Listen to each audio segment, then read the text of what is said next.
What is up, guys? Welcome back to another UFC prediction video. This week, we got UFC Fight Night Blanchfield versus Fiorot, and we're finally out of the Apex. We're finally out of Dana's dungeon. We're in Atlantic City, New Jersey this week, so it'll be nice to finally have a crowd and a little bit of an atmosphere surrounding the fight night. So definitely looking forward to that. Last week, we did all right with our predictions. Nothing too great, had some good reads, had some bad reads, but the main thing that I'm happy with is I saw Peyton Talbot's hype and potential from a mile away.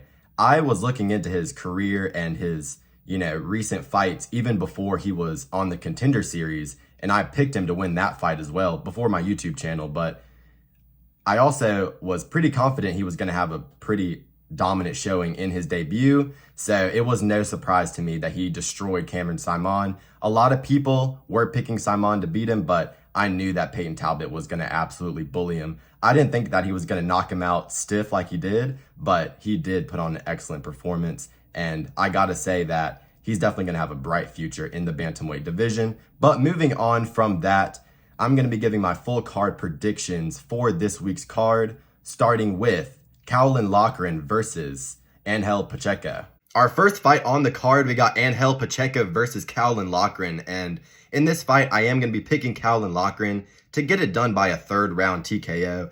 Angel Pacheco was kind of fighting cans on the regional scene, and then he lost in the Dana White Contender Series. Granted, it was a game opponent in Danny Silva, who just got a victory in the UFC himself, but I think that Caolin Loughran, in his UFC debut against Taylor Lapilus, who's undefeated and a decent prospect in his own right from France, it's a little bit of a harder stylistic matchup for him because Taylor Lapilus, he's on the back foot, he's playing a little bit more of a rangy game, and Pacheco, he kind of likes to get into the boxing range, get into the pocket, and land some shots with his hands there. But I think that in this matchup, when Pacheco goes to close that distance, Loughran will be able to change levels and find himself in dominant positions on the ground, being able to implement some damage from the top position. And I think it'll just be a matter of time before Pacheco really isn't able to get anything off, no damage coming back in the way of Caolin Loughran. And I think that he'll be having success on the feet.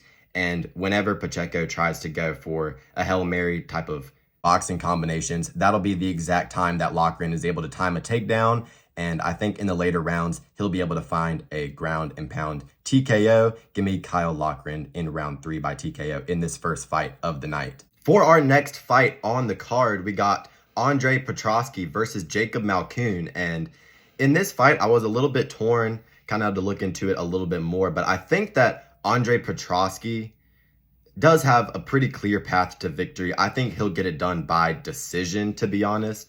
Both of these guys are kind of mid on the feet, but they're both pretty good when it comes to the grappling side of things. They both average a lot of takedowns in their fight. Petroski averaging 4.5 takedowns a fight, and Malkoun over 7 takedowns a fight. And they have been fighting not just strikers, they've been fighting pretty well-rounded competition for the most part, so that's definitely an impressive stat. But Jacob Malkoun is going to be at a serious stature disadvantage. He's only 5'9" compared to Petroski being a full 6 foot. So he's definitely going to be a little bit smaller than Petroski. And I think that that physicality is going to play a major factor in this fight in the grappling scenarios, because Malkoun, he's good at like control and top pressure, but he doesn't really have a submission game. He hasn't submitted anybody in the UFC. Petroski has, so he has a little bit more finishing potential on the ground, a little bit more dangerous down there, and I think that he will be able to stop some of the takedowns that Malkoun is going for. He has shown that he has takedown defense, and Malkoun has showed that even though he's good offensively grappling, he can be taken advantage of a little bit on the defensive end of things, getting taken down himself. So I think the small things like that will play a factor in this fight. I think we are going to see the judges' scorecards here. I'm not really confident we see a finish in this one, but give me Petroski to win a decision here in the second fight of the afternoon. Our next fight on the card, we got Ibo Aslan versus Anton Turkalj. And I'm going to be picking Ibo Aslan to KO Anton Turkalj in the second round here in this fight. Even though Turkalj did beat him in their first fight, this is a rematch. He got himself a submission win.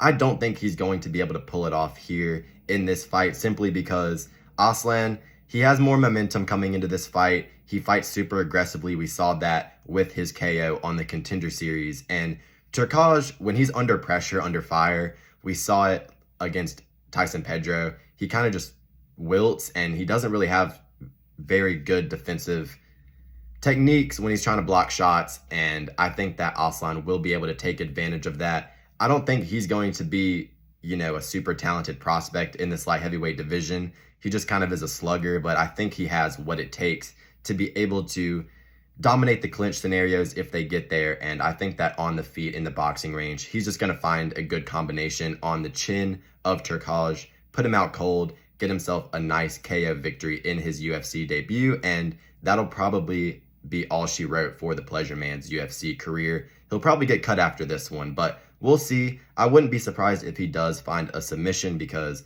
obviously he found a path to victory in their first fight, so he could again here, but just off of the momentum of both of these guys and the streaks that they are on, it's going to be hard to pick against Ibo Aslan. So that is my prediction for this fight. I think Aslan will find a KO in the second round here in his UFC debut.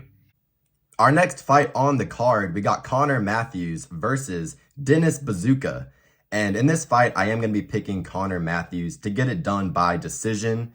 Dennis Bazooka, looking into his record and some of his tape, he just isn't all that impressive. I think that he kind of fast-tracked his career a little bit, got into the UFC a little bit too early. He's still only 26 years of age, and he does train out of Ray Longo and Weidman's gym, so he has a good team around him, but I feel like a lot of these guys aren't really all that great, and they don't fight a good caliber of competition before they get in the UFC, and it's a little bit of a reality check once they get there. He's lost both of his fights in the promotion since he's been signed. He lost to Sean Woodson, and he also lost to Jamal Emmers, got TKO'd in that fight. And Connor Matthews, he's not all that great, didn't fight excellent competition himself, but he did fight on the Contender Series twice at least. So that's a little bit higher level of competition that he's already been able to acclimate to before he's gotten into the UFC. And this isn't a super tough matchup for him in his debut here. I think he gets it done. He has pretty good counter-striking for the most part. I could see him kind of trapping Bazooka into a situation where he stings him with a right hand, because he does have good counters on the back foot. I could see him implementing a lot of damage here in this fight over the course of 3 rounds. And he does have a good ground game, so I don't think that Bazooka will be able to take him down, get ground and pound and submissions off that easily. So give me Connor Matthews here by a decision. Our next fight on the card, we got Julio Arce versus Herbert Burns. And in this fight, unless Herbert Burns is able to get a fluky fluke in the first round, he is going to wilt and absolutely melt under any type of pressure that Arce puts on him. And I'm going to be picking Arce to get a second round TKO here in this fight. Herbert Burns, he's only ever won in the first round in the UFC, and in his last 2 fights, which were a long time ago at this point, 1 year and 8 months ago since that horrible look against Bill Algeo, where he just quit in the middle of the octagon and Gilbert had to carry him out like a baby in his arms. And then before that, 3 years ago and 7 months was his prior fight to the Algeo one, and he lost that one as well. Just super inactive, not consistent, and he clearly did not prepare at all properly for his recent fight against Algeo, and I don't think it's going to be much different here in this fight against Arce. Dude probably just does not need to be fighting at this point. Just pathetic, honestly, watching a situation like that unfold in the middle of the octagon, where he literally looks like he is dying, like Squidward fucking choking on the fucking fork in the middle of the octagon.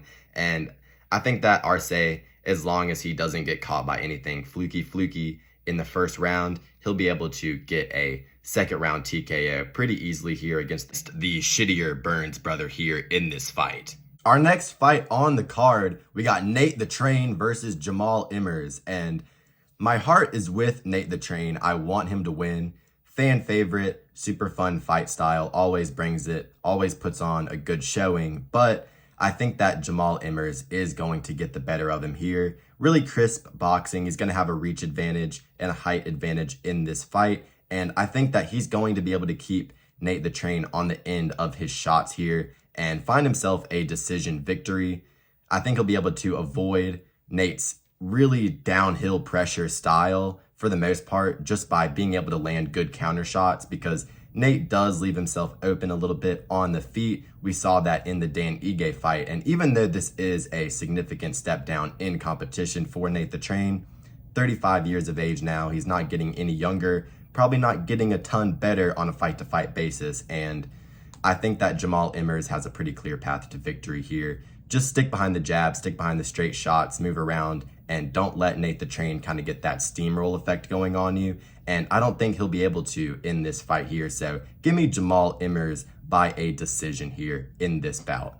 Our next fight on the card, we got Chidi Njokuani versus Rhys McKee. And in this fight, I am going to be picking Chidi Njokuani to win by a first round KO. I think he's much more talented than Rhys McKee. Rhys McKee is predominantly a striker. He likes to kind of be rangy, throw kicks, throw straight shots, and honestly, Chidi Njokuani is much, much better in every regard of striking. Much faster, has way more power, and he's really slick, has really good kicks, really good front kicks up the middle, especially with his right side front kick. It's kind of like a karate style where it just digs into your rib cage, and it definitely does a good amount of damage. I feel like he kind of won the fight against Duraev. To be honest, it was very, very close. It could go either way, but honestly, just based off of damage, I thought he beat Duraev, but it wasn't really a good look because he didn't throw enough volume in that fight, but he was able to manage his gas tank because he does seem to gas out a little bit. I do worry about that, being 35 years of age, cutting down an extra weight class. This will be at 170. He normally fights at 185, but I think the talent differential is just going to be way too much. Rhys McKee just does not impress me whatsoever. He just doesn't seem like a natural fighter. And Njokuani just has the natural athleticism, super fast twitch. And even though he's older, he throws at the speed of like a 25-year-old in their prime. And I think he's going to be able to find a kill shot here against Rhys McKee, get himself a nice little bounce back victory because he is on a 3-fight skid. But Rhys McKee isn't going to be pressuring him a lot against the fence like Mikhail Alashashek did, which really led to his success in that fight. Rhys McKee is going to be trying to play the tit-for-tat kickboxing game, and you're not going to beat Chidi Njokuani doing that. So give me Njokuani here by first round TKO. Our next fight on the card, we got Bill Algeo versus Kyle Nelson. And in this fight, I'm going to be picking Bill Algeo to get it done by decision. Kyle Nelson is the Dollar General Garam Kutseledze, at least with the look, the beard, and the bald head. But honestly, he's just one of these guys where he just seems programmed to throw a 1-2 and a low kick every now and then. Other than imposing his will against Padilla in his last fight, isn't super impressive. And I think that this fight will look a lot like when Kyle Nelson fought Billy Q. I think Bill Algeo is just way more dynamic, has a lot more options on the feet, much better footwork, and just overall more explosive, more fast twitch. And I think that he'll be able to just use that length, that athleticism to dance around Kyle Nelson for the majority of this fight. I could see a TKO for Billy Algeo, but I don't think he has a ton of pop in his hand, so I think a decision is more realistic. And I think that Kyle Nelson is going to catch an L here in this fight. He just isn't all that impressive. Of course, he did have a really good performance in his last fight, like I said, but I think Bill Algeo is just going to be a worse stylistic matchup for him because he uses a lot more movement than Padilla does. Padilla is kind of more of a sitting target, and Bill Algeo is going to make you work for it a little bit more. And I don't think that Kyle Nelson will be able to get as much going against an opponent like that. So give me Bill Algeo here to win a decision in this bout. Our next fight on the card, we got Nursultan Rutsaboyev versus Cedric Dumas. And in this fight, I am definitely not picking the domestic violence fucking woman beater. I'm going to be picking the fucking Uzbekistani scary 6'5" absolute force of nature. So Nursultan Rutsaboyev is going to win this fight in the first round via either TKO or submission. He can do both. He has excellent striking. He's super long and lanky. Like I said, he is 6'5", insane height for the middleweight division, absolutely towering figure. And he also has a good submission game. Most of his wins out of his 43 professional fights are by submission, which is a very impressive stat. And no slouch on the feet as well. In his UFC debut, he had a really, really nifty finish, caught Ferreira's low kick and fired a right hand counter straight down the pipe, putting him out.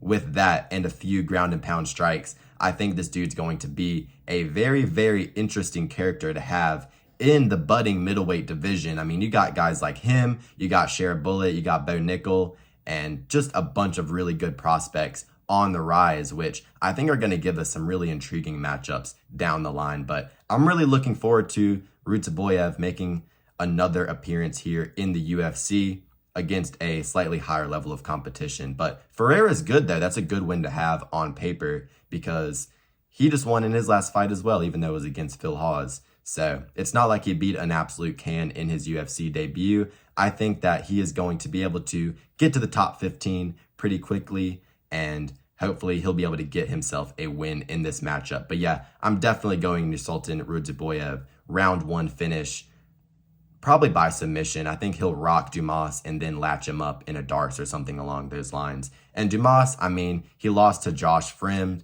and he didn't have a very, very dominant performance against Azaitar, which if I'm going to rate you at all, you got to at least have a dominant performance over Azaitar. And I know Azaitar was like grabbing his hair and shit in the fight, and Dumas took him down in the first round and then, you know, did what he could on the feet to win the fight for the rest of the rounds. But, you know, Azaitar was landing some pop shots on him, and his defense is a little bit questionable at times.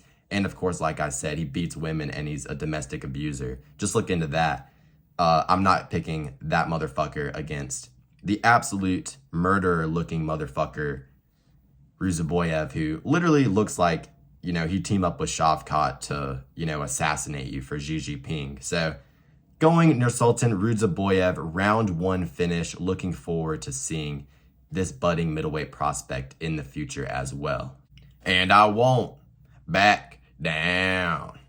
No, I won't back down. Our next fight on the card, we got Bruno Silva versus Chris Weidman. And this is either going to be a wholesome moment or an absolute travesty. I think Chris Weidman's fucking toast. I think he's absolutely cooked here in this matchup. Shattered fucking leg, and he's not like McGregor, who can afford the best steroids and the best medical treatment on the planet. Dude's probably going to his local fucking physician to rehab that shit. And I think he's absolutely done for. I don't know why he's still fighting. Dude is 40 years of age and literally looked like a baby deer in his last fight versus Brad Tavares. And Brad Tavares is no killer by any means. And he made Chris Weidman look like he should not even be in the octagon. And he shouldn't be in the octagon because he's an old geezer from the Stone Age at this point who probably can't even shoot a takedown without breaking a fucking bone. And I think Bruno Silva is going to starch him here in this matchup. I mean, that's just really all there is to it. We don't really have to look into the X's and O's too much. Bruno Silva is still at least kind of in his athletic prime for the middleweight division, being only 34 years of age, and has not shattered his leg and taken a ton of damage and brutal KOs like Chris Weidman has over the years. So unless he pulls a Ben from Back to the Barnyard moment and just, you know, fights off the whole herd of coyotes, which are going to be Bruno Silva's fucking strikes, I don't see him winning this matchup. I think he's going to be left like Ben in that scene from the Barnyard after fighting the coyotes, and he's fucking dead looking up at Otis. Bruno Silva by round 2 KO. That's all I got to say. Unless, you know, Chris Weidman starts Otis maxing on him from Back to the Barnyard, he's not going to be able to win. He is going to be like Ben after the coyote attack, even with I Won't Back Down playing in the background. I think it's going to be a tragic scene, but give me Bruno Silva by round 2 KO. Our next fight on the card, we have Vicente Luque versus Joaquin Buckley. And this is a harder fight to predict because my original thoughts on it were thinking back to this summer in August when Luque was about to fight RDA. A lot of people were siding with RDA, not for really any other reason other than the fact that Luque suffered a horrible brain hemorrhage in his fight versus Vicente Luque. And, you know, that is a horrific injury that is going to plague you for the rest of your career. Even if you don't get knocked out in one fight, it's still going to be in the back of your mind. And I know Buckley doesn't really have crazy one-shot KO power, but I could see him definitely wobbling Luque with, some big looping shots. Luque kind of doing the jitterbug dance a little bit, kind of doing the stanky leg. And, Buckley does have the opportunity to get a, flash knockdown and then a TKO up against the fence just by being really explosive. But I feel like Buckley isn't going to fight that aggressively. And I think that Vicente's kicks, his round kicks, his front kicks, leg kicks as well, are going to be able to keep Buckley at range. And Buckley as well, when he goes to close the distance, he does get caught sometimes. And Vicente Luque is really good at, having a tight guard and then unleashing some counters, a check hook, something along those lines to back up his opponent when they do try to close the distance. And he has been conscious ever since that Jeff Neal fight about his head movement.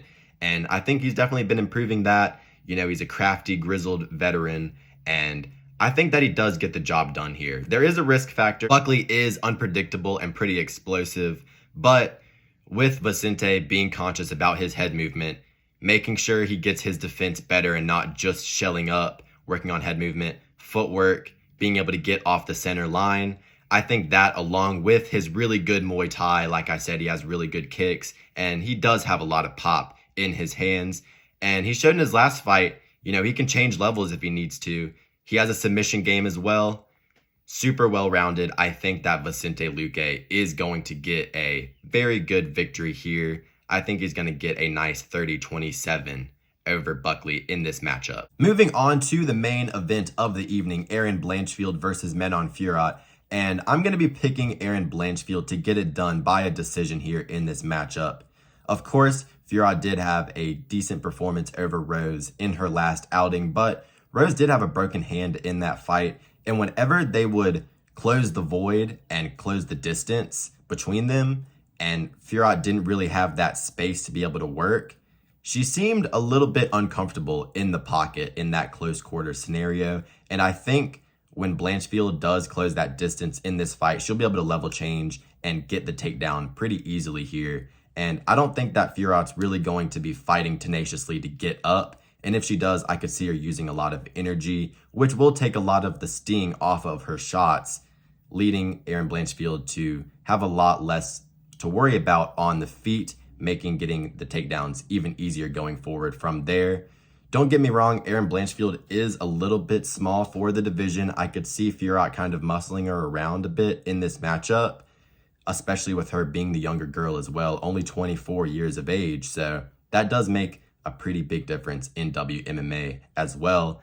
But I think that her grappling skill set will be able to get the job done here in the main event. So give me Aaron Blanchfield by decision to end off the night. Thank you guys for watching the video. I hope you enjoyed. Let me know what you guys thought about the picks or any comments that I made in the comment section below. Like and subscribe if you wish, and have a wonderful rest of your day.